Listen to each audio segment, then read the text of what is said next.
A Saúde que se ouve, o podcast da Unidade Local de Saúde do Alto Alentejo, onde falamos de saúde de forma simples e sem complicações. Trazemos conversas úteis, especialistas e temas que fazem a diferença no seu dia-a-dia. Porque cuidar da saúde também é saber ouvir. Bem-vindos à edição de hoje da Saúde que se ouve. O cancro coloretal é um enorme desafio dos nossos dias, mas também um exemplo claro de como o diagnóstico precoce pode fazer a diferença. Neste episódio de hoje exploramos os rastreios, os tratamentos e a forma como é possível viver para além do diagnóstico. O Dr. Hugo Capote, diretor do Serviço de Cirurgia do Hospital Dr. José Maria Grande, em Porto Alegre, está hoje à conversa com a enfermeira Liliana Ricardo. Dr. Hugo, bem-vindo a este podcast. Hoje vamos falar sobre intestino. O que é o cancro coloretal? Boa tarde, muito obrigado pelo convite, muito obrigado por me dar esta oportunidade de falar sobre um assunto que é realmente muito importante, porque há alguns sinais que nos deixam preocupados, não especificamente em Porto Alegre, no mundo inteiro, mas o cancro coloretal é basicamente uma entidade, uma doença que se resume portanto é um cancro, acho que todas as pessoas têm noção do que é um cancro, que se manifesta no intestino grosso e no reto, que é a parte terminal, digamos que do intestino grosso. E porquê é que eu digo que é bastante preocupante? Porque nós temos, verifica-se nos últimos anos, uma tendência em toda a Europa, em todo o mundo ocidental, digamos assim, e em Portugal também, do aparecimento do diagnóstico desta doença em idades cada vez mais jovens. Estamos a falar de pessoas com entre os 40, 45, 50 anos de idade, o que era uma raridade daqui há 20 anos. Aliás, nos últimos 20 anos, 30 anos, o diagnóstico abaixo dos 50 anos aumentou para o dobro. Portanto, digamos que é um público que é cada vez mais diagnosticado. Então, uma vez que estamos a falar sobre portanto, esta incidência do cancro cada vez mais precoce, gostaria de lhe perguntar a partir de que idade é que se deve fazer o rastreio e quem é que os deve fazer? O rastreio do cancro coloretal já está definido e é suposto ser feito a partir dos 50 anos de idade. Eu defendo a reboque ou em consonância com aquilo que as principais sociedades europeias e norte-americanas defendem, aliás, os Estados Unidos já o anteciparam para os 45 anos.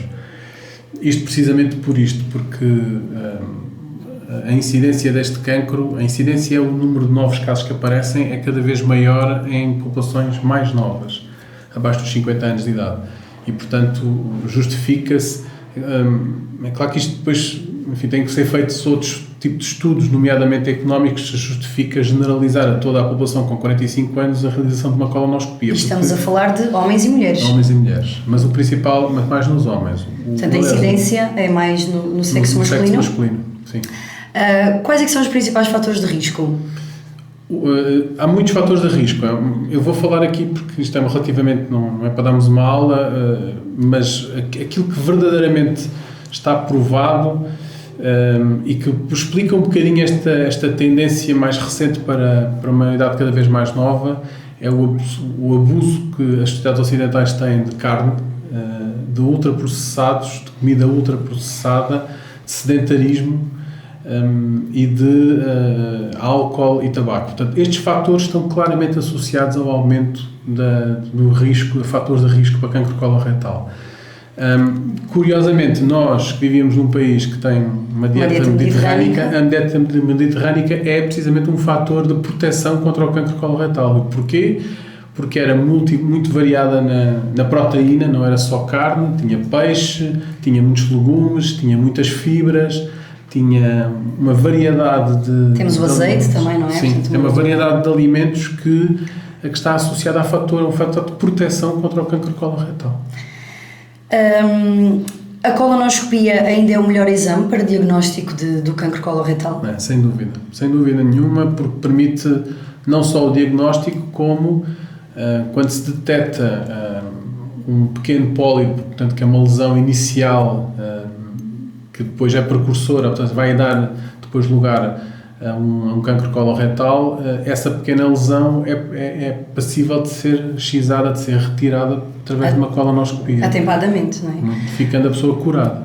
Então, e a colonoscopia e qualquer estes rastreios, portanto, onde é que é aconselhado que a população em geral vá requerer? Portanto, cuidados de saúde primários, o seu médico de família? Sim, os rastreios são lançados através o nosso rastreio tem uma particularidade.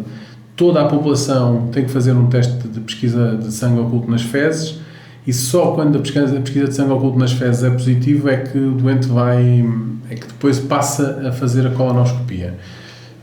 Não é perfeito, mas isto tem que ver, volto a dizer, fazer um rastreio de base populacional implica que toda a população tenha que fazer aquele exame. Isto tem custos, não é?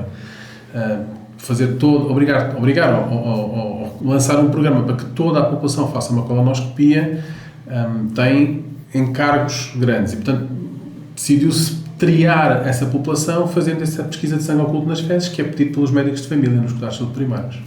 Dr. Hugo, após detectado um cancro coloretal através dos exames complementares de diagnóstico, como é que o doente chega até vós e qual é o tratamento que a Unidade Local de Saúde dispõe para este tipo de cancro nestes doentes?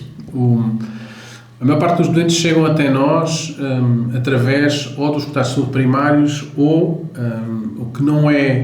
o que é de certa forma um sinal de que o sistema não funciona muito bem, através da urgência. Porque a partir da urgência, quando estes doentes são diagnosticados na urgência, isso significa que estão num estado mais avançado do que aquele que nós queríamos apanhá-los. Também o facto de nós no Alentejo ainda fazermos o rastreio de cancro coloretal numa percentagem relativamente simpática, a nível nacional é muito baixa, mas no Alentejo é relativamente simpático, a população que é abrangida pelo rastreio, temos realmente um número elevado de detecções relativamente precoces destes tumores. Portanto, os doentes depois entram e eu costumo explicar isto aos doentes e é uma analogia que faço. Nós, quando entramos numa guerra, toda a gente percebe que temos 3 grandes armas: a infantaria, a artilharia e a cavalaria. E cada uma destas armas, digamos que domina uma arma para entrar em combate. No cancro não é muito diferente. Nós temos 3 armas: a quimioterapia, a cirurgia e a radioterapia, e estas 3 armas têm que ser, digamos, coordenadas perante o inimigo que está no terreno, para se perceber quando é que entra em ação e de que forma e que encadeamento é que cada uma destas armas deverá ser usada. Em Porto Alegre, nós, em termos cirúrgicos, fazemos tudo o que se faz e estamos à espera de adquirir um robô cirúrgico para poder continuar a fazer aquilo que fazemos por laparoscopia, não é? Por técnicas que são minimamente invasivas, em que a recuperação é muito mais rápida. Portanto, conseguimos fazer essas técnicas, isso faz-se no Hospital de Porto Alegre, todas elas. A quimioterapia também se faz em Porto Alegre e acho que toda a gente já tem um bocado de noção disso. A radioterapia está centralizada em Évora, mas o tratamento, a indicação, a ida dos doentes para Évora para fazer esse tratamento é coordenada por nós e, portanto, o doente, a partir do momento em que entra, tem todo o percurso, está previsto e está assegurado. Sim, e estão todos coordenados, portanto, existe uma consulta de diagnóstico, não é? Onde nós, semanalmente, para cada caso, delineiam um plano adequado. Definimos se vamos usar primeiro a cavalaria, a artilharia ou a infantaria. Como é que é recuperar de um cancro coloretal? Fica alguma sequela? É importante, se calhar, falarmos das colostomias e que vai acompanhar eventualmente por um período ou permanentemente o doente? Sim, na maior parte das vezes não é uma situação que seja definitiva. Na maior parte das vezes são situações provisórias que depois nós revertemos em condições que depois nós explicamos aos doentes porque é que temos que fazer aquilo. Mas a colostomia, ou seja, o saquinho, pôr o intestino à pele na barriga, digamos assim, como os doentes como conhecem, é uma situação que qualquer doente que tem um tumor um cancro coloretal pode estar sujeito por várias razões. O intestino é um tubo, nós temos que tirar uma parte do tubo e depois temos que, digamos que, cozer uma parte à outra. E essa sutura, essa cicatrização tem que ser perfeita e às vezes nós, para proteger essa cicatrização, pomos o intestino à pele antes.